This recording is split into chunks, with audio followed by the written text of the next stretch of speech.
طول الوقت حاسس ان انت وراك حاجات كتير جدا، طول الوقت حاسس ان انت مش عارف تنجز اللي وراك، وبتيجي على اخر اليوم وستيل بتكون منهك ومش عارف انت وقتك راح في ايه وضاع في ايه، وانت لسه ما خلصتش اللي وراك.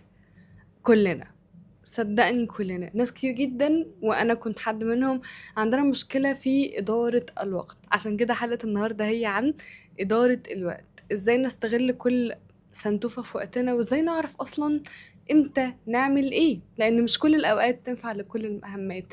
هلو هلو، اهلا بيكم في حلقة جديدة من بودكاست فهمني، تقدمه لكم افنان نايف.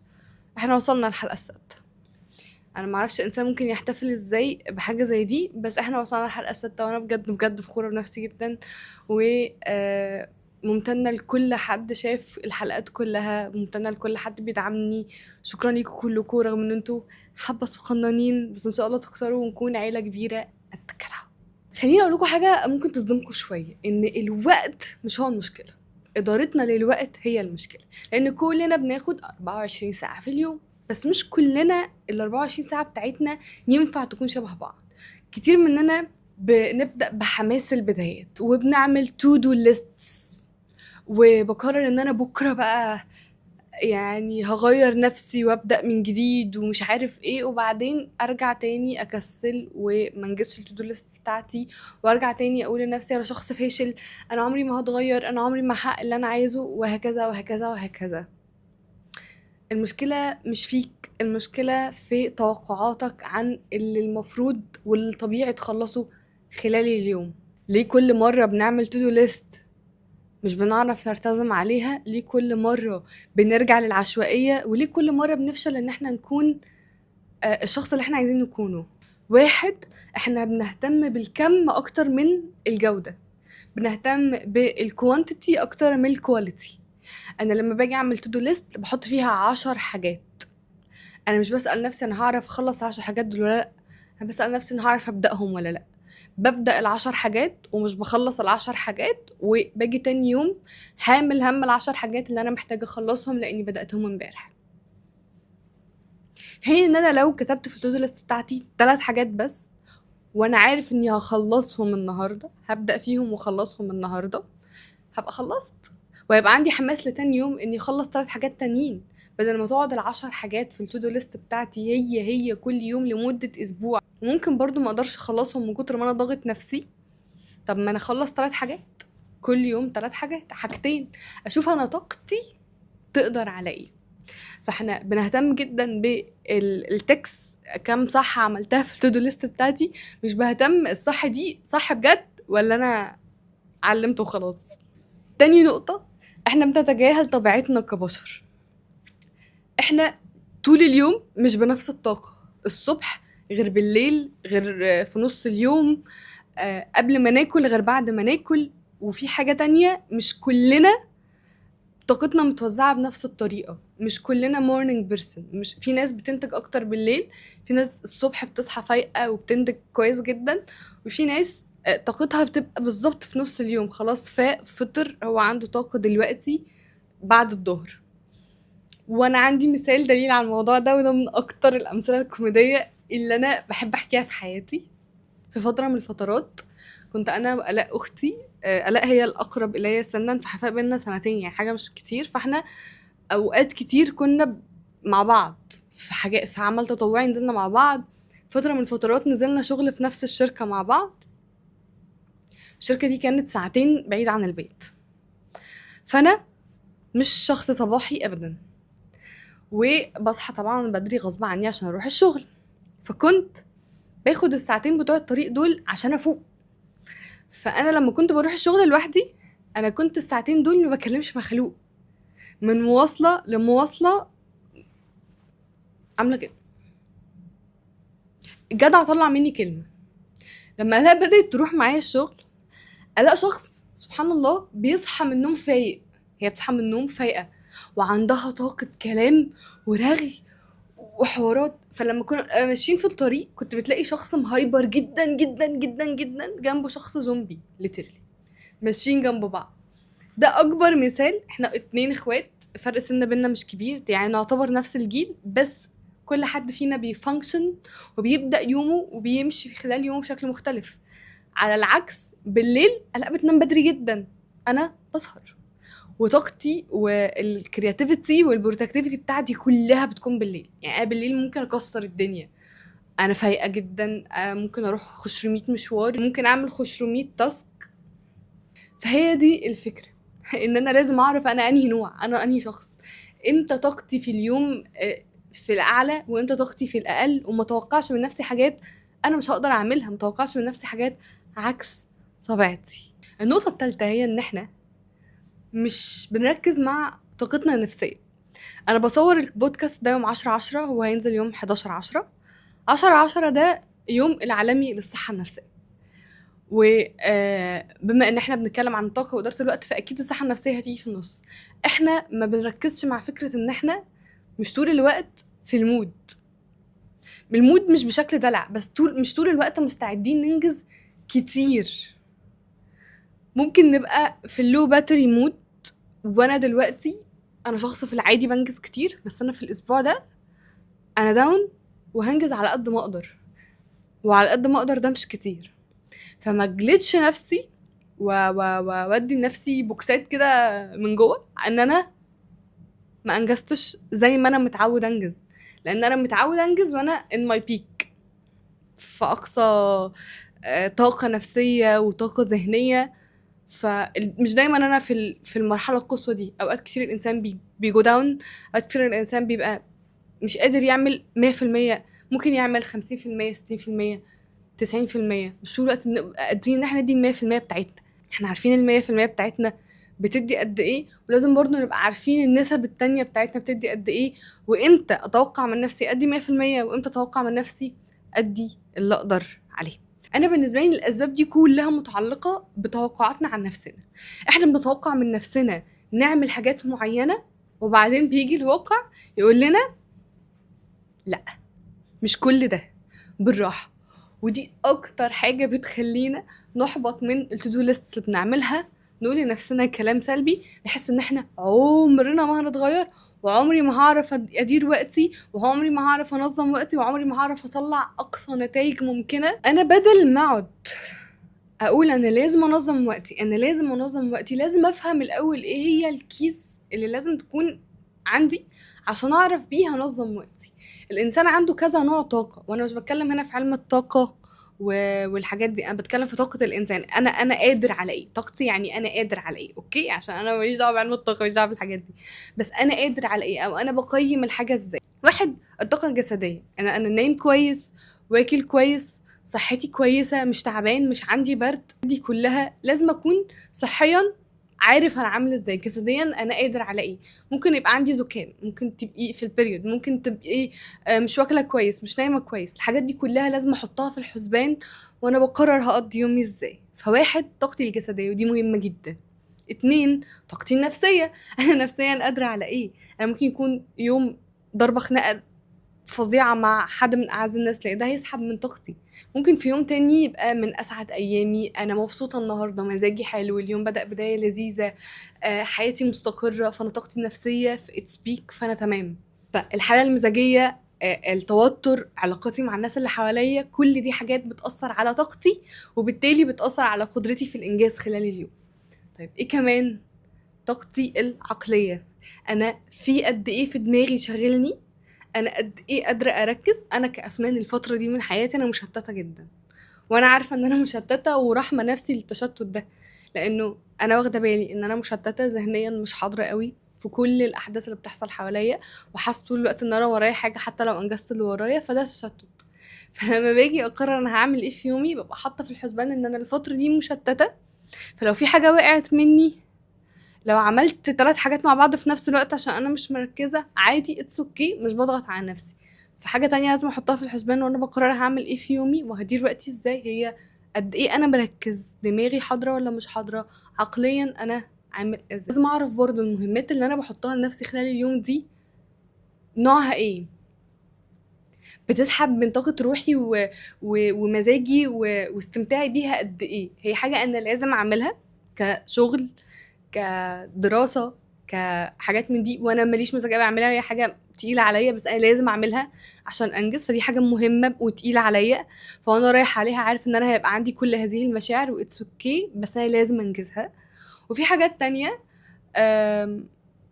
مش مهمه قوي، مش من الاولويات، بس انا بحب اعملها وانا حاططها في اليوم علشان تزق لي اليوم، عشان تخليني استمتع ببقيه الحاجات اللي بتحصل في اليوم واقدر انجز اكتر في يومي. فانا لما افهم كل الحاجات دي ولما احدد الحاجات دي كلها هتساعدني ان انا لما اجي احط خطة ليومي وادير وقتي ابقى عارف انا فين في كل ده، جسديا عامل ازاي، نفسيا عامل ازاي، ذهنيا عقليا عامل ازاي، والحاجة دي اهميتها ونوعها ايه من الحاجات اللي بحطها في يومي. طيب يلا بينا بقى نتكلم في الادوات والحاجات اللي هركز فيها وهعملها عشان اعرف ادير وقتي كويس. واحد، انا محتاجه اركز مع نفسي جدا جدا جدا واشوف انا شخص يومي طاقتي فيه عامله ازاي. زي ما قلت لكم انا عارفه عن نفسي ان انا I'm not a morning person، انا مش شخص صباحي. فالصبح بالنسبه لي هو انا بس بفوق، محدش يقول لي اعملي حاجه الصبح. انا الفطار بالنسبه لي حاجه كده روقان، لو ما خدتش فطاري بروقان انا بقيت يومي بيبوظ، فلازم افطر بروقان، اعمل فطار لذيذ مع قهوه، اقعد افطر اخلص فطاري انا دلوقتي فايقه يلا بينا نشوف هنعمل ايه خلال اليوم. من بعد الفطار اوكي انا هبدا افوق، ممكن اعمل حاجات في الوقت ده فيزيكال اكتر من انها منتلي. يعني انا ممكن اقوم اروق، ارتب، اعمل حاجات بايدي جسديه اكتر، وبعدين بعد ما اخلص كل ده ويبقى المكان حواليا مرتب اقدر ابدا اعمل حاجات ذهنيه. خلاص انا ذهنيا دلوقتي اصفى مركزه اكتر، ممكن اقعد اشتغل، ممكن اقعد احضر كونتنت. اوكي خلصت الحاجات اللي ورايا حضرت كونتنت، ممكن بعد كده خلاص انا محتاجه اريح، فانا محتاجه اعمل حاجه مش بتاخد مني لا مجهود ذهني ولا بدني قوي، فممكن مثلا اكلم ماما، اكلم اخواتي، اعمل حاجه اللي هي صله رحم وانا برتاح فيها وبحبها. ممكن امسك الموبايل اقلب عليه شويه علشان اشوف حاجات ليها علاقه بالشغل، تغذيه بصريه، اشوف الترندات اللي رايحه ماشيه فين وهكذا. وبعد كده خلاص I'm done for today. اي حاجه هعملها بعد كده بقى it's for me. هعمل حاجات للبيت، هنزل اخرج، هعمل مش عارف ايه، كلها تسليه لان انا خلصت اللي ورايا. وساعات جدا جدا بشتغل او بقرا بالليل لان انا شخص بيركز جدا بالليل. لما البيت كله يكون هادي، مفيش اي حد معايا، الدنيا هاديه جوه وبره، في الشارع هاديه، في البيت هاديه، ممكن اقعد اقرا كتاب، ممكن اقعد اذاكر حاجه، بحب جدا المذاكره بالليل، ممكن اقعد اشوف فيديوز عميقه شويه انا عارفه انها تقيله عليا وهحتاج اركز فيها وهكذا. دي انا عارفه طاقتي ماشيه ازاي، عارفه انا امتى ماي بيك، انا عارفه انا امتى ببقى مستعد اعمل حاجات بتاخد مني مجهود جسدي، امتى مستعد اعمل حاجات بتاخد مني مجهود ذهني، وامتى لازم ارتاح، امتى بعمل حاجات بتاخد مني طاقه عاليه وامتى بعمل حاجات بتاخد مني طاقه قليله. انتوا لازم تركزوا مع نفسكم وتشوفوا طاقتكم خلال اليوم ماشيه ازاي. شخص الصبح ببقى مش مركز قوي بس بعد الظهر ببقى مركز، لا بالليل مش وقتي، انتوا اللي هتحددوا. في الوقت اللي انتوا طاقتكم عاليه فيه وفعلا بتكونوا صحصحين ومركزين فيه تعملوا الحاجات اللي بتاخد مجهود وطاقه، وفي الوقت اللي انتوا لو فيه تعملوا الحاجات اللي بتحتاج وقت ومجهود اقل على مدار اليوم. وبالنسبه للسيدات الحلوين، احنا عندنا شهر بنتشقلب فيه بين الطاقة والمزاج والمود، السايكل بتاعتنا، الدورة الشهرية بتاعتنا هي شهر كامل. أوقات بنكون في البيك، أوقات لو حد قال لنا صباح الخير هنولع فيه، أوقات بنكون عندنا طاقة نعمل حاجات كتير جدا ونكسر الدنيا، أوقات بنبقى في اللو خالص. انتي برضو لازم تعرفي ده عن نفسك وتشوفي هل السايكل بتاعتك بتأثر عليكي قوي ولا لأ. أشك إنها مبتأثرش، بس لما بتركزي مع نفسك وبتفهميها اكتر بتعرفي تتعاملي في كل جزء من السايكل دي. والله انا وانا داون في حاجات معينه بعملها بتقويني، والله انا وانا بيك بعرف استغل الموضوع ده قوي وهكذا. تمام فمن انا اركز مع نفسي واشوف انا امتى بقدر اعمل حاجات كتير وامتى ببقى لو باتري مود، وانظم وقتي وانظم طاقتي والحاجات اللي ورايا بقوتها وبأهميتها على هذا الأساس. ممكن بقى ما تهلكوش طاقتكم في حاجات ملهاش لازمة. يعني انت دلوقتي عرفت ان انت عندك بطارية او ان انت عندك اوقات بيك واوقات، في وقت البيك بتاعك ده بقى ما تضيعوش في حاجة هبلة، ما تضيعوش في خناقة، ما تضيعوش في سكرولينج دوم سكرولينج، ما تضيعوش في نقاشات ملهاش 30 لازمة، ما تضيعوش في نم، ما نضيعوش في نم يا جماعة. فاهمين قصدي؟ يعني احنا خلاص عرفنا ان انا دلوقتي عندي طاقة كبيرة، ما ضيعهاش بقى، يعني احطها في مكانها. بلاش اهلك نفسي في حاجات صغيرة كتير في حين انا ممكن اركز في الحاجات الكبيرة وانجزها. فمهم ان احنا نتعامل مع بطاريتنا وطاقتنا بذكاء وبالراحة. فما تهلكش نفسك وما تضيعش طاقتك بالذات في الدوم سكرولينج. هتقولي لا الدوم سكرولينج ما بيضيعش طاقتي في حاجة، بيضيع طاقتك الذهنية تماما. انت بتتعرض لجمع معلومات رهيب في وقت قد كده. انت في خلال ساعة بتشوف كام تيك توك، بتشوف كام ريل، كتير قوي، ويدخل مخك كام معلومة، كتير قوي. فلما تبقى في البيك ما تضيعوش في السكرولينج، حط في حاجة تانية، حط في حاجة تانية هتنجزك وتحس في اخر اليوم ان انا انجزت حاجة كبيرة قوي، انجزت حاجة كبيرة قوي عشان استغلت طاقتي صح. تالت حاجة، ما تعملوش كذا حاجة في نفس الوقت. انا عارفة ان دي من احلى الحاجات اللي الانسان ممكن يعملها، بس ما تعملوش كذا حاجة في نفس الوقت، ما تعملوش كذا حاجة محتاجة منكم ذهن ومجهود رهيب في نفس الوقت، لان انتوا هتعملوا كل الحاجات دي بنص دماغ، بربع دماغ. بدل ما تخلوا المهام متوازية خلوها متتالية. لو في حاجات بتتعمل لوحدها اوكي، يعني مثلا انا محتاج ارندر فيديو، هسيب الفيديو يترندر وانا بعمل حاجة تانية، اوكي انا كده بستغل وقتي صح. انا مثلا هحاول اقول لكم حاجات في شغل البيت، هحط الهدوم في الغسالة وانا بغسل مواعين، اوكي، بس حاجة فيهم شغالة اوتوماتيك لوحدها، مش ده اللي بتكلم فيه. زي ما قلت لكم في حلقة السلوينج داون، ابقى بعمل مجهود ذهني وبدني ومع مجهود ذهني تاني، ابقى بروح الجيم وبسمع بودكاست تقيل، بعمل حاجات في البيت وبكلم حد بديله ايموشنال سبورت. ما بعملش حاجتين بياخدوا مني طاقة مع بعض في نفس الوقت. حاجة خليهم متتاليين علشان ما استنزفش طاقتي مرة واحدة، والبيك بتاعي هيسحب كل الطاقة اللي عندي، هخلص الوقت ده وابقى سطيحة، مش هقدر اعمل اي حاجة تانية خلال اليوم، ولا بيك بقى ولا لو ولا حاجة خالص. انا طاقتي كلها خلصت، انا طاقة اليوم بتاعتي كلها خلصت في الحبة دول عشان عملت 10 حاجات مع بعض في نفس الوقت. فنحاول ان احنا المهام اللي عندنا نخليها متتالية مش متوازية ورا بعض، مش مع بعض. وانتوا هتبقوا اكتر ناس عارفين ايه الحاجات اللي بتعملوها مع بعض وبتسحب منكم طاقة رهيبة. فورا بعض مش مع بعض. الأداة الرابعة والمفضلة بالنسبة لي وعملت عنها قبل كده فيديو صغير على السوشيال ميديا، وهي أداة what I did list. قلت لكم في أول أداة خالص إن احنا نركز مع نفسنا ونعرف البيك بتاعنا امتى، طاقتنا متوزعة ازاي خلال اليوم، وهي دي الأداة اللي هتخلينا نقدر ان احنا نعمل ده.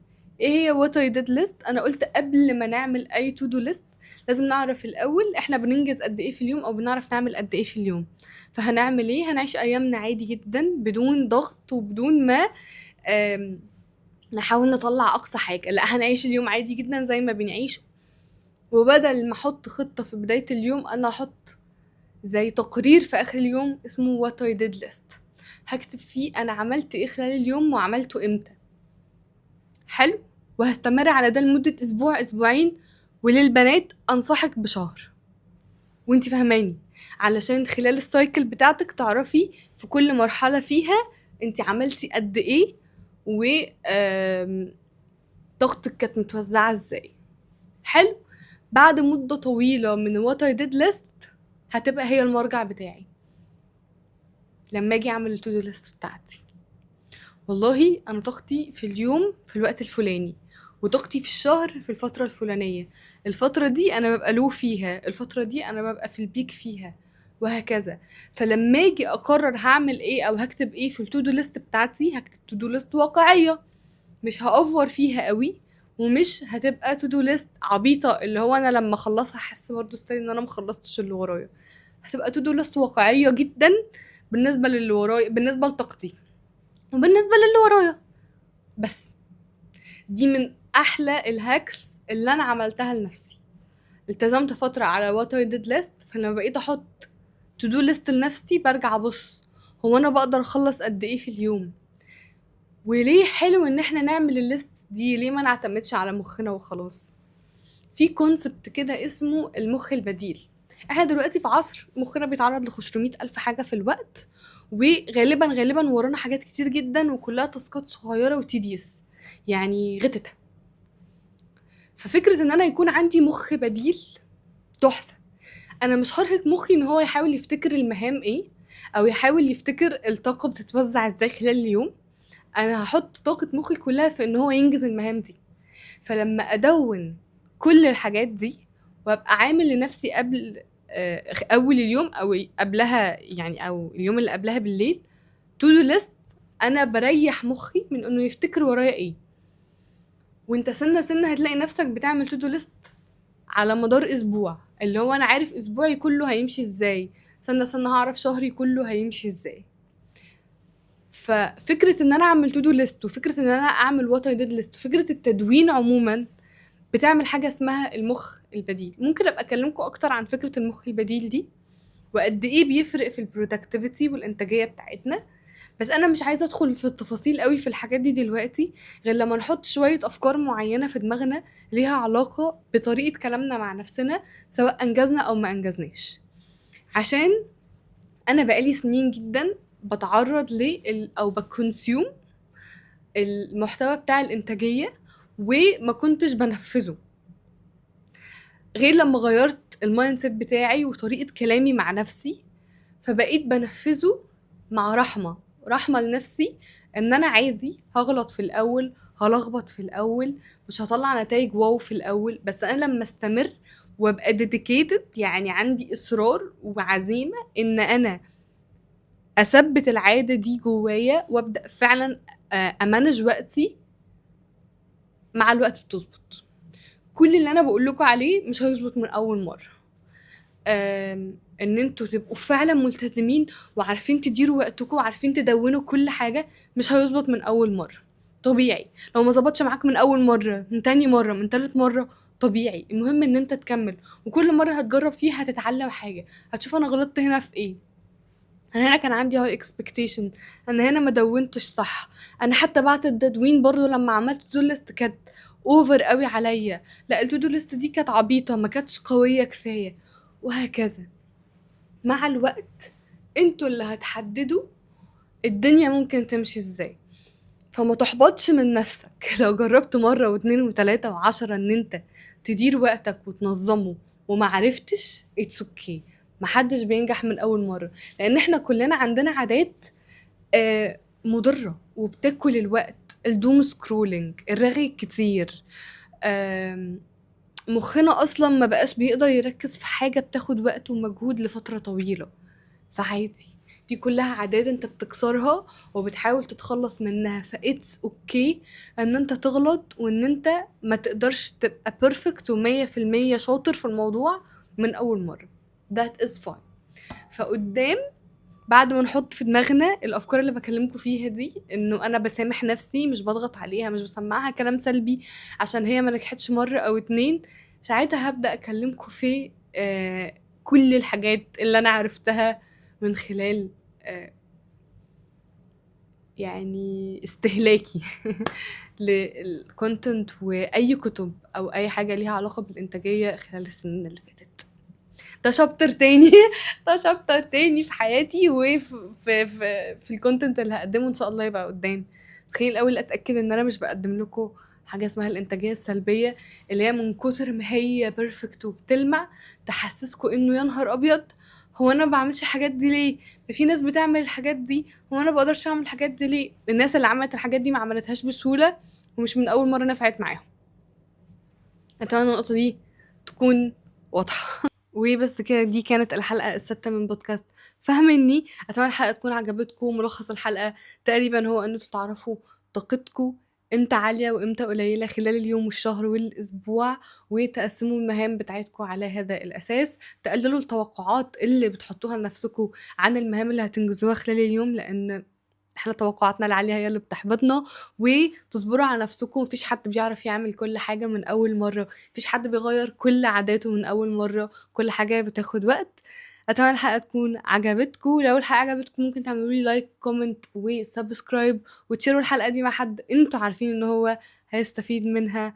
و فاهميني. سلام.